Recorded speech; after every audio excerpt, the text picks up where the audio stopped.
¿Qué tal? Buen día tengan todos.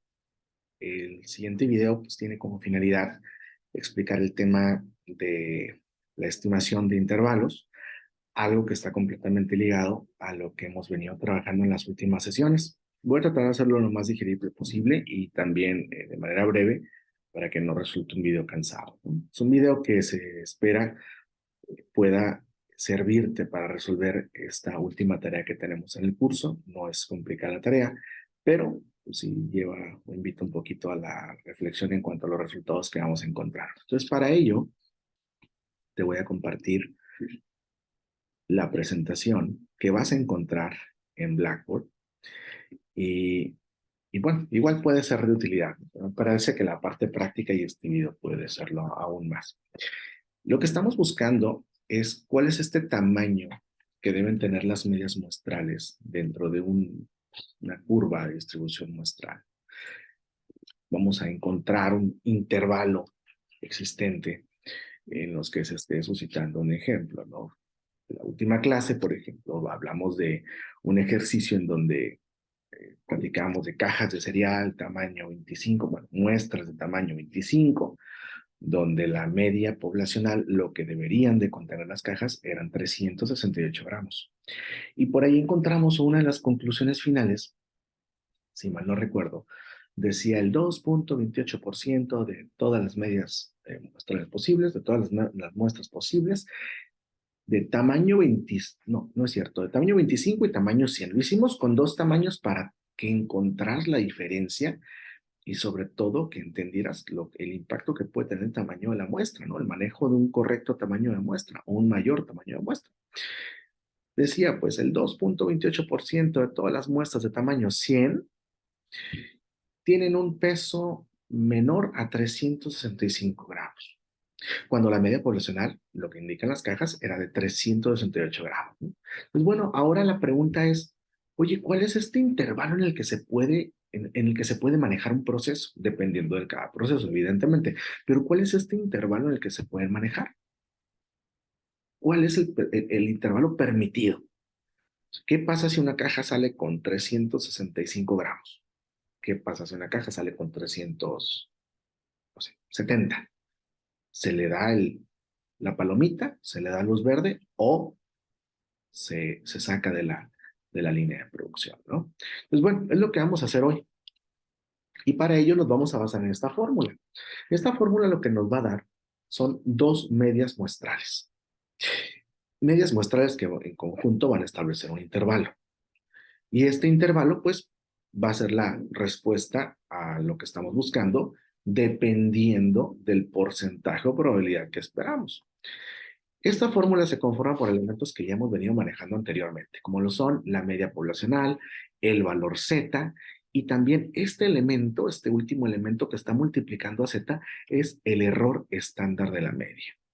Un concepto que manejamos la última clase y que en pocas palabras te decía es lo que mide la desviación que existe entre las medias muestrales. Bueno, vamos ya con un primer ejercicio. Retomamos el ejercicio de las cajas de cereal de, con muestras de tamaño 25, pero ahora me dice, a ver, yo espero trabajar, se dice, con un nivel de confianza del 95%, es decir, espero que el 95% de las medias muestrales posibles aparezcan en el centro de la distribución, en el centro de la curva. Y bueno, si estamos trabajando con el 95% del nivel de confianza, se espera que el 5% restante que está siendo distribuido de manera simétrica tenga un 2,5 a la izquierda, bueno, así lo estás viendo tú, a tu izquierda, y otro 2,5% a la derecha. ¿Para qué sirve esto?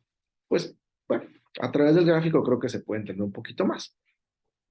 Para entender que desde este punto, voy a hacer aquí un rayón, para entender que desde este punto, desde aquí, va a salir una cantidad, un peso en las cajas de cereal y aquí otro, ¿no? O sea, decimos, aquí está la media poblacional, lo que debería de ser son 368 gramos. Y ahora, bueno, ¿cuánto espero? ¿Entre cuánto y cuánto espero que ande el 95% de estas muestras de tamaño 25? ¿va? Y para eso vamos a utilizar ya un documento en Excel, uno que tenemos ahí listo. Voy para allá y el documento de Excel es este. Tiene los mismos datos del ejercicio pasado y vamos a empezar a llenarlos. Conocemos la media poblacional, 368 gramos, la desviación estándar, que son 15 gramos. Conocemos el tamaño de muestra, son 25 cajitas. El error estándar, bueno, solo calculamos la clase pasada, pero recuerda que es la desviación estándar entre la raíz cuadrada del tamaño de la muestra. El error estándar de la media es 3 gramos. Ahora, ¿cómo puedo encontrar yo aquí el valor de esta Z, ¿no? O sea, porque yo quiero interpretar esto en términos de Z. Así. Y llamémosla Z1 y llamémosla Z2. Z1 y Z2. ¿Va? Aquí aparece la media poblacional. Bien. Lo que yo conozco de Z, de Z1, acuérdate que Z se mide de forma acumulativa, es decir, la primer Z va de aquí hasta aquí. Y la segunda Z viene de acá hasta acá. Aprox. Digo, estoy haciendo el gráfico en Zoom, no hay mucha precisión. Entonces, ¿qué conozco yo de estos valores de Z? Yo sé que Z1 tiene un porcentaje de 2.5%, pero de Z2 yo puedo interpretar y deducir que tiene un 97.5%. ¿Por qué? Porque es acumulativo. El 95% que está en rojo más el 2.5% que está en gris, pues 97.5. Entonces, voy a hacer eso, voy a establecer los porcentajes para Z1, 2.5%. En valor decimal, le puedo cambiar simplemente el formato a la celda, o si lo quieres escribir, 0.0225, es lo mismo. Y voy a hacer lo mismo para el porcentaje 97.5%, abajo, para Z2, 0.975. Ahí está. ¿Cómo puedo ahora encontrar los valores que tiene Z? Porque los necesito para establecer las cantidades o el intervalo, ¿eh? Es necesario. Entonces, para hacer eso, lo que voy a hacer es que voy a utilizar estas funciones de Excel que hemos venido manejando en clases pasadas, que me dicen, por ejemplo, mira, la primera, cuando quieres conocer Z partiendo de una probabilidad, y es la primera la que vamos a usar, nor.s.imp, ya sea en inglés o en español. ¿Por qué? Porque conozco la probabilidad, ahí está. Entonces, norm.s.imp me pide el valor de la probabilidad, que le puedo dar el valor decimal o el valor porcentual, es lo mismo, y me arroja el valor de Z. Lo mismo aquí, norm.s.imp.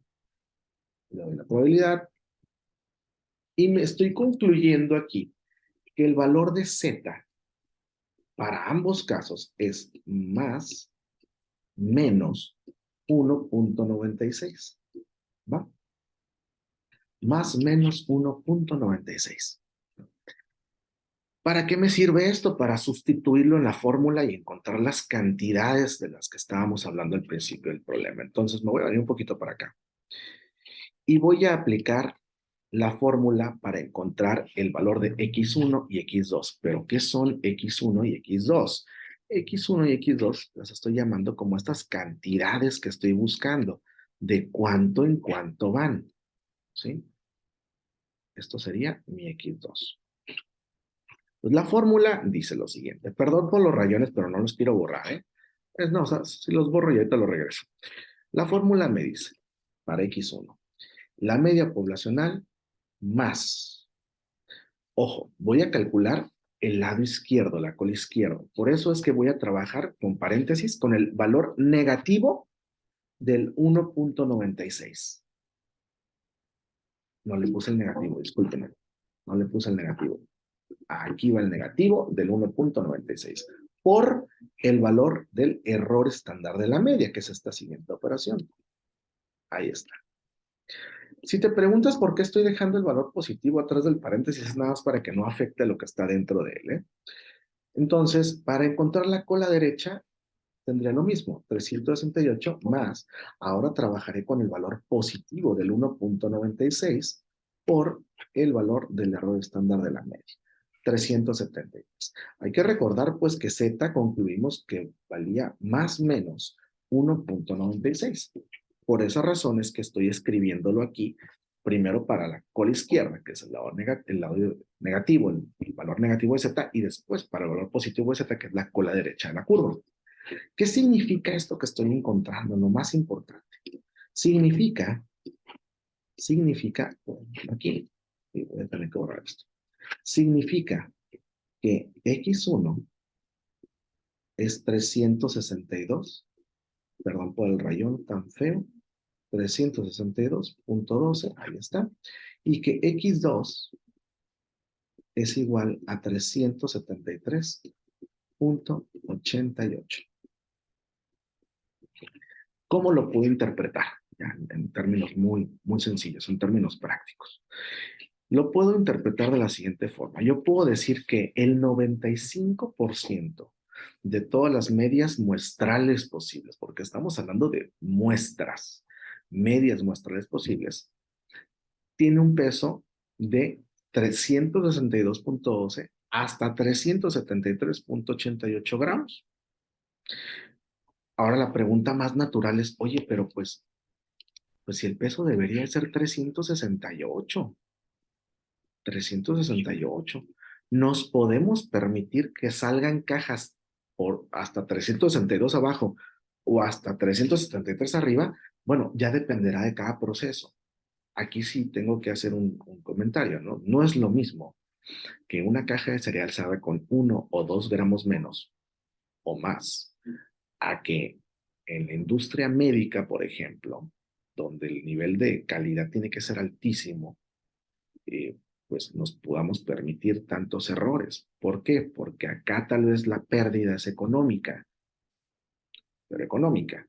Allá la pérdida pueden ser vidas, irreparable. ¿Sí? Pues bueno, regresando a este ejercicio, pues esta es nuestra conclusión. Ahora, se pone todavía un poquito más interesante, ¿no? Porque en el número 2 me dice, ok, va, trabajemos con los mismos datos, y pensemos en qué pasa si incrementamos el tamaño de la muestra. ¿Qué ocurrirá? De la clase pasada, nosotros nos dimos cuenta que a medida que el tamaño de muestra se incrementa en las muestras, la variación, la desviación que existía entre las muestras se iba para abajo.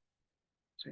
Entonces, incremento el tamaño de muestra, disminuye la variación, la desviación entre las muestras. Disminuyo el tamaño de muestra, se incrementa la variación y mis resultados ya no son tan confiables. ¿Ok? Entonces, lo que voy a hacer en este siguiente ejercicio, como me pide nada más cambiar el tamaño de muestra para ver cuál es el nuevo intervalo, voy a copiar estos datos porque son los mismos. Voy a trabajar bajo un 95% en el nivel de confianza. Pues aquí están. Incluso me voy a traer esto, no más estos dos, la media poblacional y la desviación estándar. ¿Por qué? Porque aquí va a aparecer un nuevo tamaño de muestra. La muestra va a ser de tamaño, las muestras van a ser de tamaño 100 y el error estándar también va a cambiar. Desviación entre la raíz cuadrada del tamaño de la muestra. Disculpen. Ahí está. 1.5. Se redujo a la mitad la variación y eso tiene que tener un impacto en el nuevo intervalo. Entonces voy a hacer el cálculo y digo, la media más negativo 1.96 porque voy a medir la cola izquierda por el error estándar de la media y para el segundo, media poblacional más positivo 1.96 por el error estándar de la media, 365.06 y 370.94. Mira, voy a aprovechar aquí los rayones que hice del anterior. Fíjate el intervalo anterior, ¿eh? El intervalo anterior marcaba desde 362.12 a 373.88. Y ahora me está diciendo, cuando incrementé el tamaño de la muestra, me dice, ahora ya no eres 362 hasta abajo. Ahora lo recortamos a 365 y lo cerramos también un poquito más a 370. ¿Qué ocurrió? Se redujo el intervalo. Se redujo el intervalo con el hecho de nada más incrementar el tamaño de muestra. Cuando tuve esta plática con otros grupos, justamente había quien me preguntaba o decía, oye, entonces, en este tipo de procedimientos médicos, la muestra debe ser muy grande, ¿verdad? Bueno, hacia allá es hacia donde debería de ir el tipo de pensamiento o razonamiento incluso en lo que estamos haciendo, ¿no? Donde hay situaciones que requieren un tamaño de muestra mucho mayor, ¿sí? Pero, entonces, aquí nada más voy a anotar el puro resultado, voy a anotar el nuevo intervalo que va de 365.06 a 370. Perdón por los rayones tan feos, estoy con el mouse. 370.94. Y creo pues que posiblemente para la gran mayoría quedó claro que el nuevo intervalo se cerró. En palabras simples, nos pusimos más exigentes, pues. Estamos dando oportunidad que baje casi 3 gramos hacia abajo y que suba 3 gramos en el caso de este intervalo en la parte de la cola superior. ¿Eso es suficiente? Dependerá de cada proceso, pues. Entonces, la conclusión aquí la podríamos anotar como que el 95% de todas las medias muestrales posibles de tamaño 100, ahora, tienen un peso desde los 365.06 gramos hasta los 370.94 gramos. ¿Va? Bueno, pasamos a la última parte del ejercicio y repito, estos primeros dos son la base, el fundamento de la tarea que vas a resolver, última del curso. El ejercicio número 3. El ejercicio número 3. Permíteme, ahí está. Me cambia la pregunta, me cambia un poquito la pregunta, algo que hemos venido haciendo en las últimas sesiones, ¿no? Que te decía, te doy la cantidad, encuentra la probabilidad, te doy la probabilidad, encuentra la cantidad. Es lo mismo prácticamente. ¿Por qué? Porque en los primeros dos ejercicios me decía, oye, a ver, te doy las probabilidades al 95%, regrésame las cantidades en el intervalo. Ahora, te doy el intervalo, pero dime qué probabilidad hay de que estas cantidades aparezcan en el intervalo debajo de la curva, ¿no? Entonces, ¿qué información tenemos? Aquí ya abandonamos el ejercicio de las cajitas de cereal. Vamos con otro distinto. Ahora me dicen, va, tenemos un proceso de llenado de bolsas. Hay bolsas que se llenan con 150 gramos. Se tiene una varianza de 120 gramos, una varianza poblacional de 120 gramos. No me dan la desviación estándar, pero por definición yo puedo entender que la desviación estándar es la raíz cuadrada de la varianza, ¿va? Tomamos una muestra aleatoria de 40 bolsas. ¿Cuál es la probabilidad de que la media muestral se encuentre entre 145 y 153 gramos? ¿Qué es lo que estamos viendo aquí en pantalla? Aquí nada más yo tengo un ligero problema con este gráfico que hice. Creo que el 1 debería ser el de abajo y el 2 el de arriba, pero en cuestiones prácticas va a funcionar. ¿Qué datos tengo? Tengo el dato de la media poblacional, 150 gramos, la varianza, 120 gramos. La desviación, yo sé que es la raíz cuadrada de la varianza. Ahí está. La muestra son 40 bolsitas. El error estándar de la media lo puedo calcular. Acuérdate, es la desviación estándar entre la raíz cuadrada del tamaño de la muestra. Ahí está. ¿Qué más? ¿Qué más conozco? Conozco el valor de X1. Voy a llamar, a X1 lo voy a llamar 145.